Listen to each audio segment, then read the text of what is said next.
So yo, what's up guys, mine's BearTheBoff, or Bear, whatever you want to call me, and in this video I wanted to try something different. Now what I'm going to be doing is, as you can probably tell from the title, is my top 5 favourite character builds in Borderlands 2.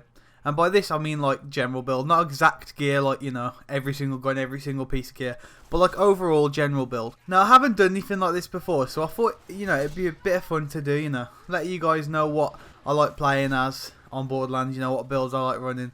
And it'd just be fun to experiment with and see how it goes. Now, also, I say my top 5 because, you know, this is my opinion. You may have the same opinion, you may not. So, you know, let me know in the comments, guys, what kind of build you like the best in Borderlands 2. But without further ado, let's get into this with number 5. So at number 5, we have Zero's Boar build. So this build is basically built around Zero's skill Boar, which basically, for every enemy your bullets pass through, it does increase damage to the next target it hits. Combine this with slag, a B shield and high damage weapons and it honestly has some crazy damage potential. This means you can kill bosses such as Bunker and Hyperius like really quickly, to the point where it can make your game lag like crazy and even crash, which it sounds annoying but is actually really funny when it happens. I remember I was in a game with my 2 friends before it Digistruct peak, and my friend from spawn shot the boss and it caused all of our games to freeze, which, you know, was pretty funny. The main thing I like about this build is just watching certain bosses' health bars just deplete in seconds, whereas these bosses could in other situations be kind of tricky. It's hilarious. Now the only negative about this build is that it's only really useful in situations where it can really be used to its full advantage. You know, most bosses are going to be really hard to try and bore, apart from, you know, the few I've mentioned like Bunker, like Hyperius, and most of the time doing it on enemies is quite awkward, like it's not easy to do. So that's the only really negative with the build. Now coming in at number 4, we have a Maya build, which I didn't know what to call, but I've decided to go with Fort Sequence build, or Sublock. And this is because the build is basically built around using the ability Fort Lock, which when maxed out has 100% chance to make an enemy fight his own allies. And also the ability Subsequence, which when maxed, if an enemy that is phase locked dies, it has 100% chance to phase lock another target. So it's kind of, you know, the 2 abilities merged. And what this does is basically, as you're phase locking and killing enemies, it will constantly keep phase locking different enemies, which takes them out of the fight because, you know, it overtakes them and they become an ally, and it forces them to fight alongside you. Now combine this with abilities such as Converge, which pulls enemies towards the target that is phase locked, and Ruin, which when an enemy is phase locked, all enemies around them are slagged, electrocuted and corroded, as well as that enemy. It means you can constantly pull enemies around, interrupting their attacks while taking enemies out of the fight, because you know you're forcing them to fight with you, and you're constantly keeping enemies slagged, which is massive help. Now the reason I like this build so much is because how well these 2 abilities work with each other. It's constantly switching target, making them completely vulnerable to your attack, which most of the time you'll be able to kill them. And it's especially true against tougher enemies like super badasses and ultimate badasses.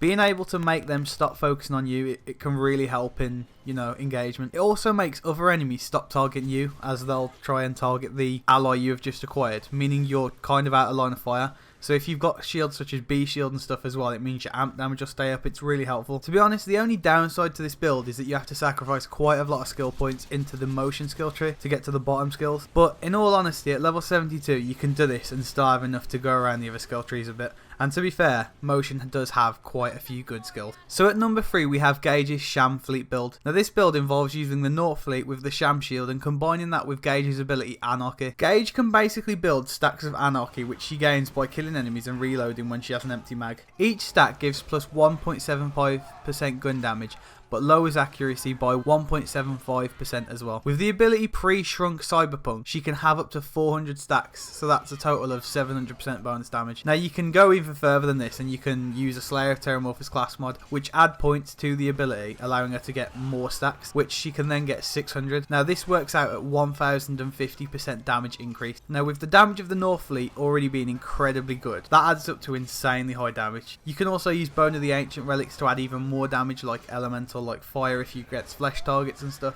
and it is even more damage. Now at this point it's fully overkill. Even raid bosses just don't stand a chance. You can just absolutely decimate bosses. Now yes, it does knock your accuracy down by a shit ton, But that's where, again, the Northfleet shines. The Northfleet has a very, very big blast radius, so you pretty much can't miss. And then you use the Sham, so you absorb your own Northfleet shots to regain ammo, and so you don't down yourself. And you literally just wipe out groups of enemies with absolute ease. All enemies just get destroyed. Now, this build is so much fun, literally running around, just decimating all enemies. It's so enjoyable to just run around, and that's the reason I love it so much. You can just run around and absolutely destroy everyone, and it's just hilarious. Now, the only downside to this build is if you somehow go down and can't get back up, which it can happen, you then have to go and get all your anarchy stacks back, because when you die it takes them all off you, and it can be done fairly quickly at Pyro Pete's bar, like when you keep replaying the same barber or mission. But it's still a pain, especially if you die sometimes to bullshit. You might not be bothered to go and get them back again. It's just you might not feel like you want to, so that can be really annoying, and that's the only real negative to the build. Now, coming in at number 2, we have Gunzerker's Money Shot build. Now, pretty much everyone should know this build by now, but I'll explain anyway. So this build is based around Gunzerker's ability Money Shot.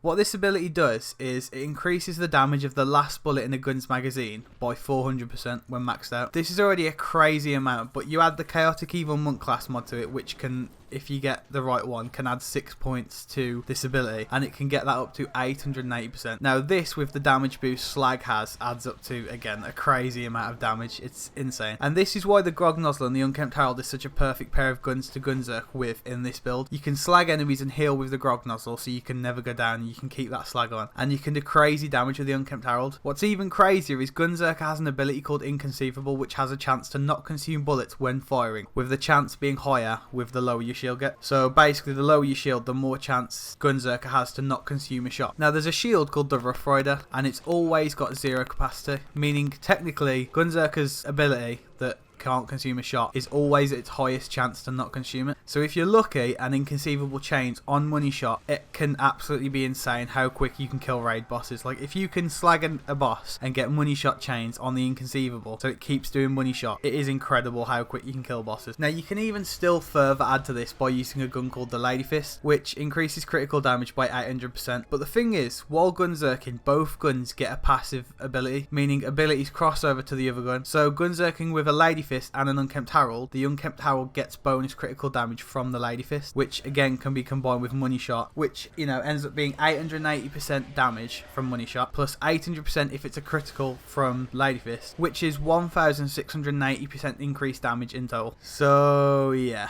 lots and lots and lots of damage. The thing I really like about this build is it's a very good build for killing raid bosses solo. It's easily the best build in the game for it, and being as I play a solo a lot more than co-op, it is a really good build to be able to farm bosses for that sweet loot. Now there is no real downside to this build apart from maybe the fact that it has no crazy influential role when playing as a team like co-op, but then again, even in that situation you could say it's good tank role because of the survivability, as well as damage because, like we said, he's got crazy damage, so it can be really good in that sense. And for number 1, guys, we have another Maya build, but this time it's the Bee Hawk build. Now this build involves using the Sandhawk with the Bee shield. Now this is good on every single character. Like every single character you can use the Sandhawk with the Bee and it can be good. But Maya specifically has a lot of different things that can add to this. Like she has a lot of class mods that support SMG damage, which the Sandhawk, you know, is an SMG. Not to mention her skills towards increased damage, such as Reaper, which increases damage to a target with more than 50% health. Mind's Eye, which increases critical hit damage, and Accelerate, which increases damage in general. Accelerate also increases bullet speed, which is really helpful. Usually the Sandhawk can have quite a slow travel speed, like the bullets take a while to get to the target. But if you can get the Sandhawk with flying proficiency, which increases the bullet speed, and Accelerate, it makes it so it's really, really fast. Now the reason this works so well is the Sandhawk's bullets is a bunch of circular balls which create a hawk that flies to the target. Now the thing is, each of these balls sort of counts as its own bullet. So with the Bee shield, each single ball gets the amp damage that the Bee gives, which all add to the overall damage you can cause. Now I'm pretty sure this is also the same case for Maya's class mods such as Legendary Cat, which increases SMG gun damage. I'm pretty sure that is also the same with each singular ball. So with all this working together, the damage potential is pretty insane. The good thing as well, which is the same for Maya's other build I spoke about and in general for Maya, is with a lot of her abilities such as Ruin being around elemental effect, Maya has really good survivability, as all you have to do is pull out the grog, and 90% of the time, unless in boss situations because they are quite resistant to elements. An enemy will be being damaged by an elemental effect, and you will just instantly regain health by having the grog out because it's doing damage. And even if not, Maya, with certain abilities and relics and stuff that reduce cooldown rate, she regains her ability in seconds, so you can simply pull out the grog, phase like an enemy, and your health's back up. Now the reason this build and character is my favourite is, even though it hasn't got some of the damage potential as other builds such as Gunzerker, it still has amazing damage. Plus, I've just always loved Maya. Her abilities, her design, and the fact she's a siren I love, because I've always loved how cool sirens are with their powers, their looks with, you know, the glowing tattoos and the lore behind sirens. It's really awesome. Not to mention, I've also always loved the Sandhawk, like the way it shoots, just everything about it's a cool SMG. And the fact that Maya can really add to the power of the weapon with all her benefits like the class mods and stuff. It's just perfect. It's just a perfect build for me. So yeah guys, that's my top 5 favourite builds in Borderlands. Well, Borderlands 2. Sorry if it wasn't, you know, the best top 5 you've ever seen. I haven't really done this before. So yeah, I didn't know which way to come at it. I didn't know how to approach making this video. As other videos, you know, I've had practice. But, you know, I kind of thought about what I wanted to do. Thought about how it's done. You know, I've looked at other people's videos, how they sort of lay out and stuff, and kind of went from there. So yeah guys, I hope you did enjoy this video. Your opinions on your favourite builds, let me know in the comments. Because it is cool to see how different people like to play the game differently. So yeah guys, I hope you enjoyed today's video. And yeah, I'll catch you in the next one.